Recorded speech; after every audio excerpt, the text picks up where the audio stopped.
പോത്തൻകോട് ഇടവക നോമ്പാചരണത്തിന്റെ ഭാഗമായി അഗതി മന്ദിരം സന്ദർശിച്ചു. കഴക്കൂട്ടം ഫെറോനയിലെ പോത്തൻകോട് ഇടവക നോമ്പാചരണത്തിന്റെ ഭാഗമായി വിജയപുരം രൂപതയിലെ കോട്ടയം പാമ്പാടിയിൽ സ്ഥിതി ചെയ്യുന്ന അഗതി മന്ദിരമായ അമ്മ വീട് സന്ദർശിച്ചു. ഇടവക വികാരി റവറന്റ് ഫാദർ രാജു പീറ്ററിന്റെ നേതൃത്വത്തിൽ ഇടവക ജനങ്ങൾ സമാഹരിച്ച ആവശ്യ സാധനങ്ങൾ അമ്മ വീട്ടിലെ അന്തേവാസികൾക്ക് നൽകി.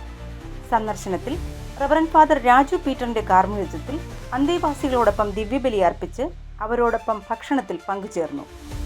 ഇടവകാംഗമായ ജെയിംസിന്റെ 60ാം ജന്മദിന ആഘോഷങ്ങൾക്കായി കരുതിയ തുക അമ്മ വീട് പ്രൊക്യൂട്ടറേറ്റർ ജോബി അച്ഛന് കൈമാറി. അപരന്റെ വേദനയിൽ പങ്കുകാരാകാൻ ഇടവക ജനങ്ങൾ കാണിച്ച നല്ല മനസ്സിനെ ഇടവ വികാരി അഭിനന്ദിച്ചു.